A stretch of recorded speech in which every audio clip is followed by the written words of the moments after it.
Actually subscription చాలా మంది views చూస్తున్నారు కానీ సబ్స్క్రైబ్ చేయడం లేదు. సబ్స్క్రైబ్ చేసిందంటే మాకు కొంచెం మోటివేషన్ ఉంటుంది. అంటే ఇప్పుడు యూట్యూబ్ కూడా తెలుస్తుంది కదా, ఓకే తన ఛానల్స్ నచ్చుతున్నాయి, చాలా మంది సబ్స్క్రైబ్ చేసినట్టు, కంటెంట్ నచ్చే సబ్స్క్రైబ్ చేసినట్టు వ్యూస్ అయితే చాలా వస్తున్నాయి. సో మీరు సబ్స్క్రైబ్ చేస్తేనే యూట్యూబ్కి తెలుస్తుంది అనమాట, అంటే ఇది యూస్ఫుల్ కంటెంట్ అని, లేకపోతే వాళ్ళు పక్కకు తోసిపడేస్తారు. సో అదనమాట. మీకు నా వీడియోస్ కనుక మీకు యూస్ఫుల్ అని అనిపిస్తుంది అంటే ఖచ్చితంగా ఫస్ట్ సబ్స్క్రైబ్ చేస్తారో చెక్ చేసుకోండి.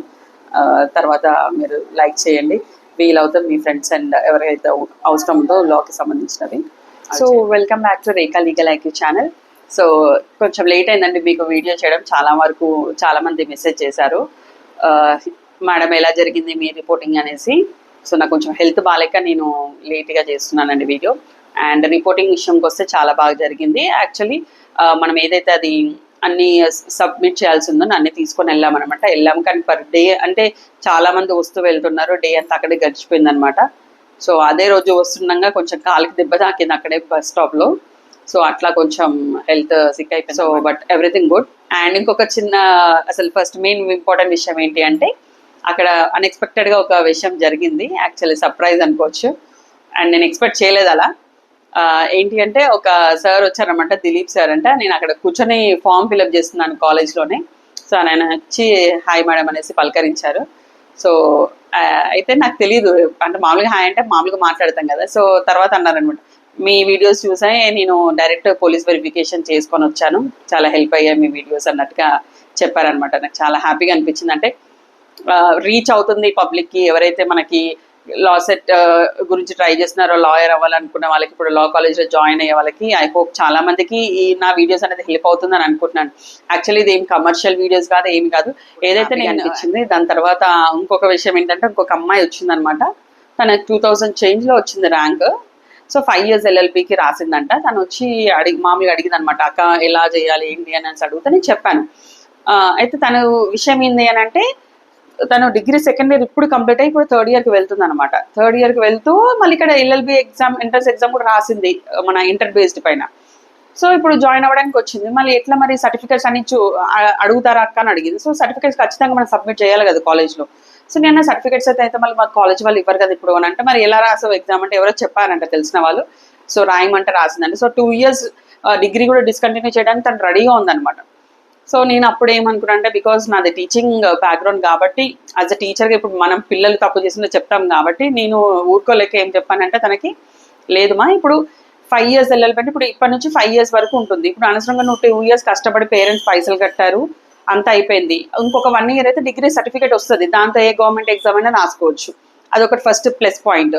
అండ్ దాని తర్వాత నువ్వు నెక్స్ట్ ఇయర్ ఇప్పుడు ఏం ప్రిపేర్ అవ్వకుండా రాసిందంట, 2000 మంచిగా వచ్చింది ర్యాంక్. సో నువ్వు మంచిగా ప్రిపేర్ అయ్యి రాస్తే నీకు మంచిగా యూనివర్సిటీలో ర్యాంక్ వస్తుంది. ఒక 500 బిలో ర్యాంక్ తెచ్చుకోవడానికి ట్రై చేయి, యూనివర్సిటీలో ర్యాంక్ వస్తుంది. నీకు అప్పుడు ఇంత టెన్షన్ పడాల్సిన అవసరం ఉండదు. నెక్స్ట్ ఇయర్ ఇప్పటి నుంచి ఐడియా ఉంది కాబట్టి అదొక ఆప్షన్. లేదు అనుకుంటే ఇప్పుడు నువ్వు మళ్ళీ అది డిగ్రీ డిస్కంటిన్యూ చేసి మళ్ళీ ఇప్పుడు ఈ 5 yearsలో జాయిన్ అవ్వాలి. అండ్ వీళ్ళైతే ఇప్పుడు రిపోర్టింగ్ చేయాలి, మళ్ళీ సర్టిఫికేట్స్ కూడా అడుగుతారు. ఎంత కాలేజ్ మేనేజ్ చేసినా కూడా రూల్స్ అనేది రూల్స్ కదా, ఒకటేసారి మనం రెగ్యులర్ 2 courses చేయలేమన్నమాట. సో ఇదొకటి ఉంది అమ్మ అనేసి నేను చెప్పాను అనమాట. సో వాళ్ళ బ్రదర్ అంటే వచ్చారు అమ్మాయితో పాటు. సో దాన్ని కూడా చూసి, అదే మేడం మేము కూడా అందుకే కొంచెం కన్ఫ్యూజన్లో ఉన్నాం ఎలా అని చాలా మంచిగా చెప్పారు, థ్యాంక్ యూ. ఇప్పుడు ఇక మేము ఏం చెయ్యము, డిగ్రీ కంప్లీట్ చేసినాక నెక్స్ట్ ఇయర్ ర్యాంక్ వచ్చింది కదా జాయిన్ అవుదాం అన్నట్టు తను వచ్చేసింది. కానీ ర్యాంక్ వచ్చినంత మాత్రాన మనం ఇప్పుడు 2 years ఇప్పుడు పేరెంట్స్ పైసలు కట్టారు, ఎంతో అంత ఖర్చు అయితే అవుతుంది కదా, అదంతా వేస్ట్ చేయలేం కదా. నేను అదే నన్ను అనవసరంగా పైసలు వేస్ట్ చేసుకోకమ్మా, కంప్లీట్ చేసుకొని తర్వాత వెళ్ళండి. సో వాళ్ళు కూడా సజెషన్ తీసుకున్నారు. సో నాకైతే అది చాలా హ్యాపీగా అనిపించింది. అండ్ ఆ రోజు డే అంతా మనకి గడిచిపోయింది అనమాట. రిపోర్టింగ్ 4:30, 5 అయిపోయింది. మా డాడీ కూడా వచ్చారు. ఇక అక్కడ రిపోర్టింగ్ ఒక లైన్ అనమాట, చాలా పెద్ద లైన్. ఇక సబ్మిషన్ దగ్గర అవన్నీ ఫస్ట్ రాయడం అవన్నీ చాలా ఉంటుంది. రిపోర్టింగ్ చేసిన వాళ్ళకి తెలిసి ఉండొచ్చు, ప్రతి ఒక్కటి అడుగుతున్నారు అక్కడ. ఇంకా చెకింగ్ అక్కడనే సరిపోయింది. యాక్చువల్ ఏమైందంటే అదే రోజు అక్కడ బైక్స్ అనమాట అన్ని ఇట్లా పెట్టేస్తున్నారు. చూసుకోకుండా నేను ఫాస్ట్గా నడిచే వరకు బైక్కి ప్యాడిల్ ఉంటుంది కదా, అది ఇబ్బంది అయిపోయింది. అందుకనే అసలు కొంచెం హెల్త్ కూడా అప్సెట్ అయిపోయి నేను వీడియోస్ వెంటనే చేయలేదన్నమాట, కొంచెం చూసి తర్వాత చేద్దామని. సో మెసేజెస్ చూస్తే చాలా వరకు మెసేజ్ వచ్చాయి, మేడం మీరు ఎలా అయ్యింది మీ రిపోర్టింగ్ అంటే. రిపోర్టింగ్ అయితే బాగానే అయింది, అంటే కంప్లీట్ అయిపోయింది. ఇక 2 రోజులు కష్టపడితే రిపోర్టింగ్ కూడా కంప్లీట్ అయింది.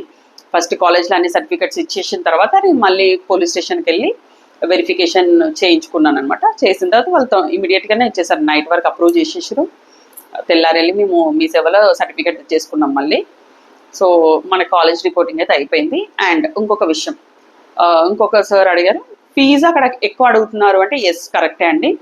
మీకు నేను 25,500 పింక్ అమౌంట్ మనకి ఏదైతే చూపిస్తుందో అది అమౌంట్ కట్టిన తర్వాత కూడా అక్కడ వెళ్ళిన తర్వాత వాళ్ళు 12,500 అమౌంట్ తీసుకున్నారు. ఎలా అంటే ఇప్పుడు మనకి ఏదైతే కన్సెషన్లో వచ్చిందో రియంబర్స్మెంట్ ఆ అమౌంట్ కూడా వాళ్ళు తీసేసుకున్నారు. అంటే 35,000 ఫీజు మొత్తం తీసేసుకున్నారనమాట నా దగ్గర, క్యాష్ తీసుకున్నారు. ఎలా అంటే రియంబర్స్మెంట్ ఒకవేళ మనకు వచ్చింది అనుకోండి వాళ్ళు మనకి బ్యాక్ చేస్తారంట, లేకపోతే కనుక అదే దాంట్లో కట్టేసుకుంటారు అనమాట. అంటే వాళ్ళకి గవర్నమెంట్ అనేది రియంబర్స్మెంట్ అనేది రిలీజ్ చేస్తలేదు. సో వాళ్ళు అలాంటి రిస్క్ తీసుకోలేక మన దగ్గరనే వసూలు చేస్తున్నారు. సో అదొకటి క్యాష్ పట్టుకొని వెళ్ళాల్సి వచ్చింది. క్యాష్ ఉండే బట్టుకే మంచిగా అయిపోయింది అక్కడ. మళ్ళీ 2,500 ట్యూషన్ ఫీ మనం ఆల్రెడీ చూసాం కదా, ప్రతి కాలేజ్లో కట్టాలని ట్యూషన్ ఫీ కూడా తీసేసుకున్నారు. ఒకవేళ సెకండ్ ఫేజ్లో కనుక నేను వేరే కాలేజ్కి పెట్టుకుంటే మనకి ఇదైతే నేను ఫస్ట్ 10,000 కట్టిన కదా అదైతే రిటర్న్ ఇస్తామన్నారు. ఈ ట్యూషన్ ఫీలోనే మన వాళ్ళు ఛార్జెస్ చేస్తారు, ప్రాసెసింగ్ ఫీ లాగా తీసుకుంటారు. ఇదిగా 2,500 అయితే నాకు గ్యారెంటీ లేదనమాట. వాళ్ళు ఖచ్చితంగా 2,500 కూడా తీసేసుకుంటారు, అందుకని ఖచ్చితంగా కట్టుమని అన్నారనమాట. అంటే ఇప్పుడు వాళ్ళ కాలేజ్లోకి వచ్చి మనం ఇప్పుడు ఇంత లైన్ కట్టి అన్ని రాసిన తర్వాత మనం ఇంకో కాలేజ్కి పోతామంటే ఎవరికైనా నష్టమే కదా. సో వాళ్ళ ఫీజు తీసుకుంటారని అయితే నాకు అర్థమైపోయింది అక్కడ. సో నేను కూడా 37,500 కట్టాను అనమాట. 35,000 ఫీజు లాగా 2,500 ఎక్స్ట్రా ట్యూషన్ ఫీ. సో నిజమే అండి, అక్కడ వెళ్ళిన తర్వాత అడుగుతున్నారు. నాకు ఆల్రెడీ ఒకటి ఏంటి పెండకంటి కాలేజ్ అక్కడ చెప్పారనమాట మెసేజెస్లో.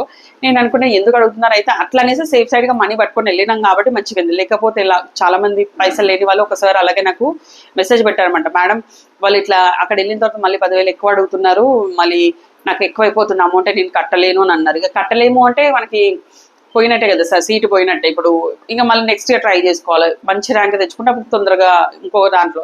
కానీ వాళ్ళ యూనివర్సిటీలో అయితే కొంచెం తక్కువ ఉంటుంది ఫీజు. ఇక కొన్ని మీద కాలేజెస్ అయితే చూసాం కదా మనం, మాక్సిమం 35,000 ఫీజే ఖచ్చితంగా ఉంది అన్నిటిలో. ఇంకా కొన్నిట్లో అయితే 40,000 కూడా ఉంది. ఆంధ్ర మహిళా సభ అయితే 40,000.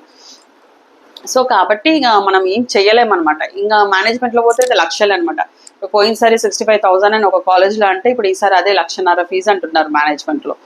సో అది మీరు ఆలోచించుకోండి, బడ్జెట్ ఉంది చేయగలుగుతామంటే చేయండి, లేకపోతే నెక్స్ట్ ఇయర్ ట్రై చేసి మంచి ర్యాంక్ కొట్టి ఒక 500 బిలో ర్యాంక్ కొడితే కొంచెం మనకి సేఫ్ సైడ్గా ఉంటే తొందరగా వస్తుంది అనమాట. ఇది ఇంకొక విషయం మాట్లాడాల్సింది. సో నా కోరిక నేను చాలా లాంగ్ అనమాట. అంటే అట్లాస్ట్ ఇప్పుడు ఒక లాయర్గా అయితే ప్రొఫెషన్ తీసుకున్నాను. బట్ దాని గురించి ఒక స్టోరీ మళ్ళీ తర్వాత చెప్తాను, నేను టీచింగ్ నుంచి లాయర్గా ఇలా చేశాననేది.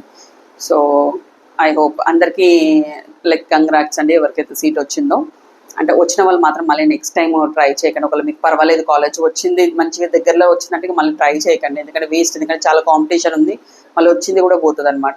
మరి కంప్లీట్లీ దూరం ఉంది, అవుట్ ఆఫ్ ది డిస్ట్రిక్ట్ అలా వచ్చిందని అంటేనే మీరు పెట్టండి, లేకపోతే కనుక మీరు ట్రై చేయకండి. సేఫ్ సైడ్గా మీరు మేనేజ్మెంట్లో ఒకవేళ వస్తుంది అనుకుంటే మేనేజ్మెంట్లో కూడా వెళ్ళి మాట్లాడుకుంటే, ర్యాంక్ ఎక్కువ ఉంది మనకి ఈసారి వచ్చేటట్టు లేదు అనుకుంటే మాత్రం మేనేజ్మెంట్ సీట్ తీసుకోండి. పక్కా మీరు లాయర్ అవ్వాలి అని అనుకుంటే, ఈసారి ఎల్ఎల్బి చేయాలి అని అనుకుంటే, లేదనుకుంటే మాత్రం ఖచ్చితంగా మీరు నెక్స్ట్ ఇయర్ ఆగి నెక్స్ట్ ఇయర్ మంచి ర్యాంక్తో ట్రై చేయను అనమాట.